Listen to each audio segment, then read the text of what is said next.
Hey, Thelxie, we're here! Hello, Paimon. Hello, Traveler.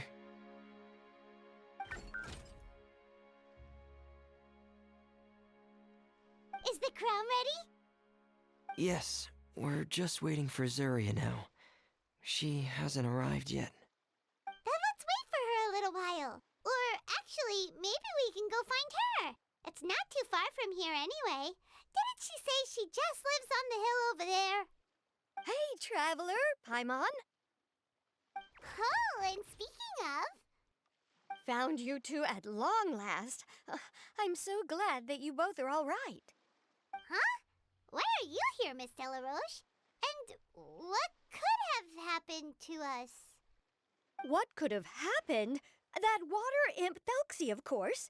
After I gave you that commission the other day, I began to get worried and went asking about the boy that went missing. Oh, that?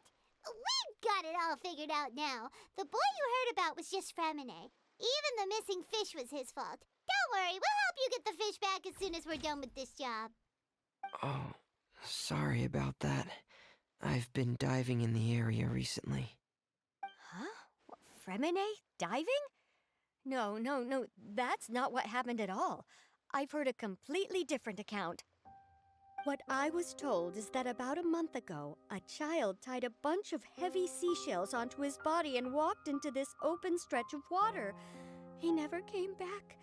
What could that be if not that water imp's work? Are you sure? 100% sure. I've confirmed the account with several veteran fishermen I know. The child was only 8 years old. His name was Lescaut. Lescaut d'Estray. Wait, Lescaut d'Estray? Yeah, that's the name. They say the family took on the name after moving to the city from a place called Stray. Anyway, his mother is a pretty famous art dealer, while his father passed away from an accident many years ago. Well, naturally, his mother was devastated by the incident and fell terribly ill. It's said that she left the court of Fontaine, and no one knows where she's gone. It can't be, right? Lescaut d'Estray? Zuria d'Estray? It must be some sort of a coincidence?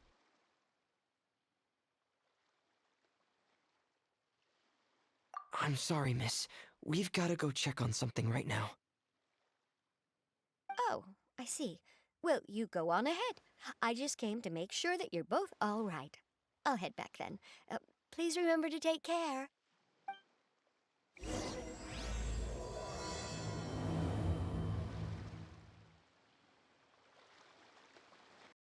Excuse us. Is anyone here? Is this Madame d'Estray's place? Who are you? I have a patient here who needs quiet bed rest. Please leave us be unless you have anything urgent to report.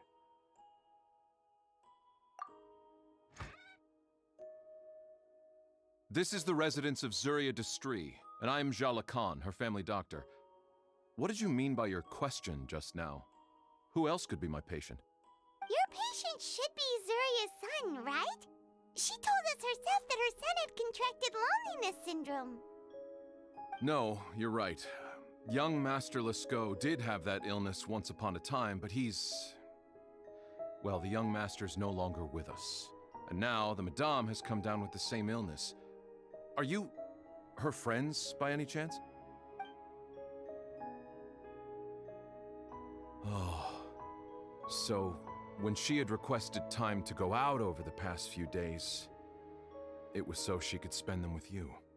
So, if I'm understanding this right, the one who's suffering from uncontrollable delusions is the Madame herself?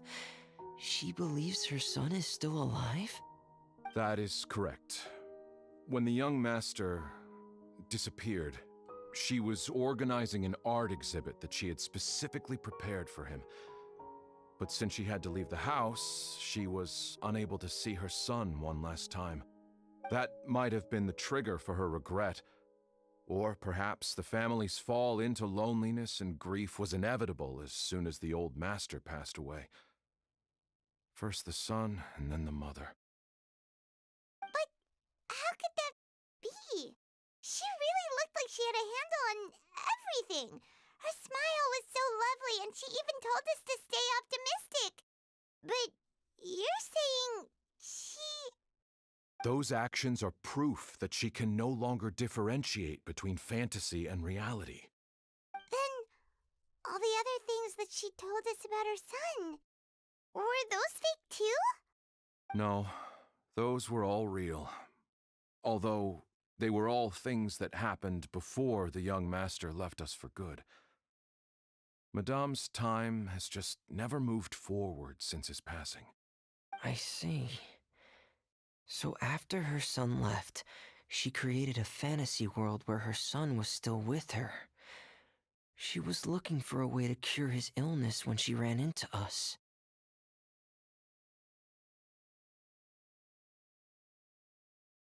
She has been in a good mood the past few days, even humming a song when she returned from her stroll. She even began discussing with me the idea of using deliberate guidance to ease the illness. It was all going well, until last night. She spent a whole night staring at the shell the young master left behind, and the words that he had inscribed onto it. Then she broke down once more. I prescribed some sedatives, and she's currently resting. But then what should we do? How can we help her? There has to be something we can do. Don't panic, Paimon. Even though this is a devastating piece of news, we must all calm down first. What should we do? I need to think. I need to remember the old house of the hearth and the children who lived in it. Those patients, and what their doctors said back then.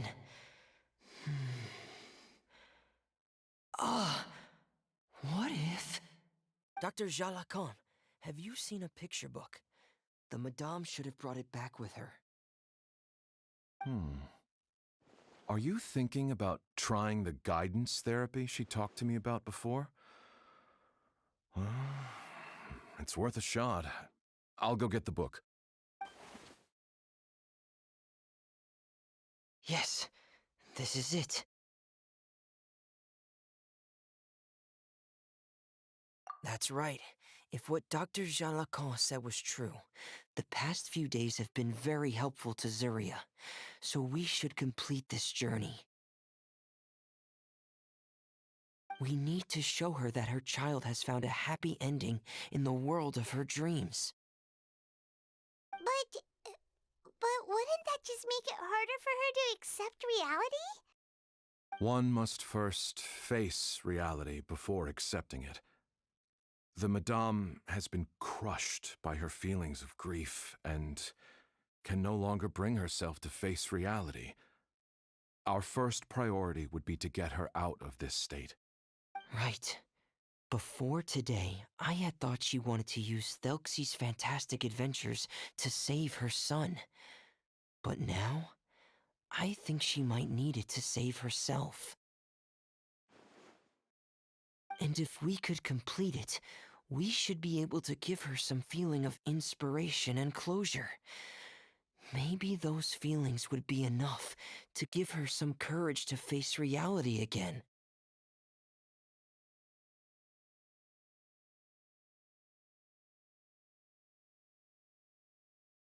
There's no time to waste. Let's set off right away. We're here again. This is the final part of Thelxie's journey, but the most important person is missing.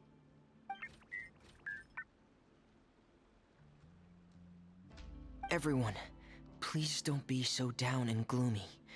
Remember what she told us? If we were to feel troubled, the patient would become anxious as well. You're right. Paimon needs to smile. If we have to give something to Zuria, it should be our smiles. We have to keep smiling as we finish this adventure. And then she'll be able to recover, right everyone? Yeah, I'm sure she will. Oh! Be careful, brave adventurers! Here come the evil monsters that stole the crown! They're... the deep-sea skycraft! Watch out, everyone! They're coming at us again! There's no need to fear! Prince Thelxie looks stronger than ever today! He must be going all out! Lots off! Oh, this is the final enemy, right? Ahem. We'll reclaim the crown for you now, Your Highness! Hi! Time to shine! I'm sorry. I have to go. I made a promise to my friends, and I'm already very late. But, Madame, you're still... Don't try to stop me. Today's the most important day for treating Thelxie. We'll use the guidance method. Didn't you also say that you'd think it'd work? I'm not trying to stop you, Madame. It's just... Could you tell me the name of your child? Dr. Jalacan, how can you forget the name of your own patient? His name is Thelxie. He's the prince of the kingdom of water imps. We will go today to reclaim his crown and attend his coronation ceremony. I see. Madame, please rest assured, everything is still on schedule. Your friends have already departed to find... Wait, look. They've already returned. Zuria! Zuria! We've retrieved the crown! Paimon, everyone, have you really? Yes, but the coronation ceremony still hasn't taken place, because we felt like you should be the one to preside over it. Wonderful, how wonderful! Thelxie, my child, are you hearing this? Everything you lost will now come back to you, and soon, very soon, you will never be lonely again.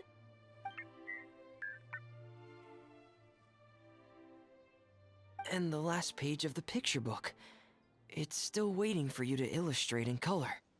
Right, the picture book. But I don't know what I should put on the last page. Don't worry, Thelxie and his friends all know what should go on it. Get ready, Zuria! We'll describe everything for you. Okay. At last, Thelxie and his friends were able to drive off the final invading monsters and achieve a dashing victory. Their success was complete, and the recovered crown resplendent. The water imps, finally returning to their homes, showered the prince with love and applause as he greeted them. They once again offered their precious shells to the prince and reconstructed the rainbow bridge of old. As he watched the scene unfold, the prince could not help but be touched by its beauty. Moved by everyone's happiness, the prince stepped onto the rainbow bridge and took a good look at all the friends who had gone on the journey with him. There stood the traveler, Goddess Paimon, Freminet, and... Where's the last person? The prince looked frantically around, but could not find the person he wanted to see most. At that moment, the person suddenly appeared on the other side of the bridge. She walked towards him with a smile and slowly lifted her veil. The prince could not hold back his tears. He recognized then that the mysterious person that had been by his side the whole time was none other than his mother. Zuria walked across the bridge and placed the crown above the prince's head. She smiled down upon him as she said, "My prince, my king, you shall never, ever need to feel lonely again." That's the end of the story, Zuria. Thank you. Thank you all. I am so sorry, my child. Maman should have spent more time with you. Did you hear the story? You'll never have to feel lonely again.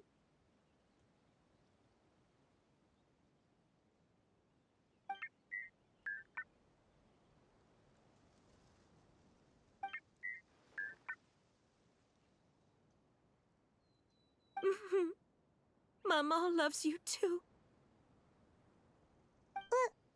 What's happening? Is Zuria talking to Thelxie? Quick, put on my diving helmet. There's a transcription module in it that's compatible with Thelxie's output signals. You should be able to use it to understand what Thelxie's saying.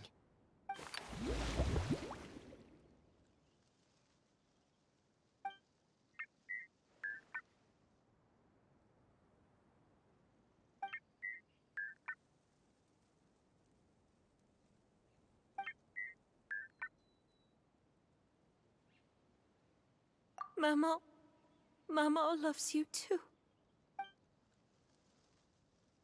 But I love you more, Maman. What? Did you see something? Maman, I'm getting a little sleepy. If it's time for bed, can you hum a lullaby to me again? Of course, my dearest child. As long as you want to hear it, Mama will always hum for you.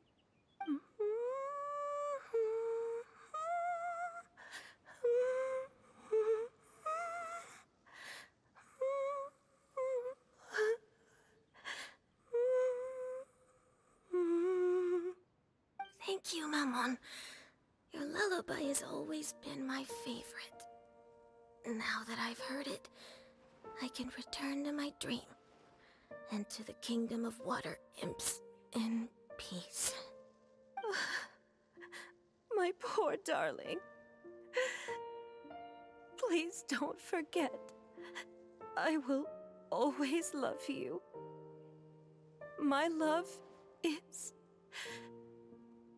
greater than the entire distance between here and the kingdom of water imps.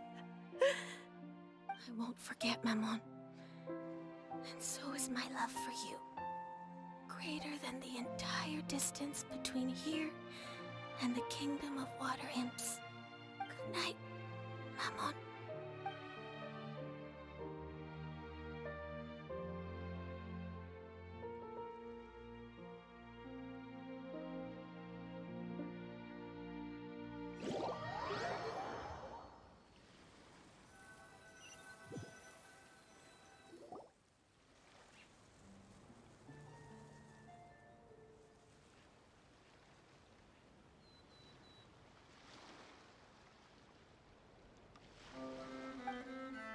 Traveler, Paimon, you're here. Freminet! Why did you call us in such a hurry? Did you hear something from Zuria? Oh, if it's not good news, Paimon doesn't want to hear it! Don't worry, it's definitely great news. The Madame came here for a visit just now with her doctor. Color has returned to her cheeks, and she sounded full of energy as well. She said she'd like to return to the court to continue hosting the art exhibit. But this time, she'll work with her doctor to exhibit some picture books related to the illness. Of course, Thelxie's fantastic adventures and the guidance therapy will be included in the exhibit as well. She'd like to use her experience to help others. That's wonderful! So it wasn't bad news after all. Mm-hmm. Here, please take this picture book with you. The Madame wanted you to have it. If, at some point in the future, you were to run into someone with similar troubles, she hopes the book would be of use to you. But this is her son's story, right? Is it really okay to give the book to us? Don't worry, it's just a copy. She still has the original. It's extremely important to her. Alright, then there's no problem. It feels good knowing we've contributed to something important. Paimon definitely didn't expect the fantasy adventure to be so useful. Paimon was a little worried about how everything would turn out. After all, fantasy is just fantasy. Paimon, do you know what the Madame said? She said that at the moment when she placed the crown on Thelxie's head, she felt like she really saw something beautiful. Her child had returned, and he told her that he loved her. She also said that was when she was finally able to bid farewell to her son. She felt like at that moment, she was healed by some mystical power, and she was filled with courage from head to toe. Oh, really? But could that just be another part of her fantasy? Perhaps. But if fantasy is just fantasy, and the fantasy world is not real, then how could it still grant us these powers that we can continue to use in the real world?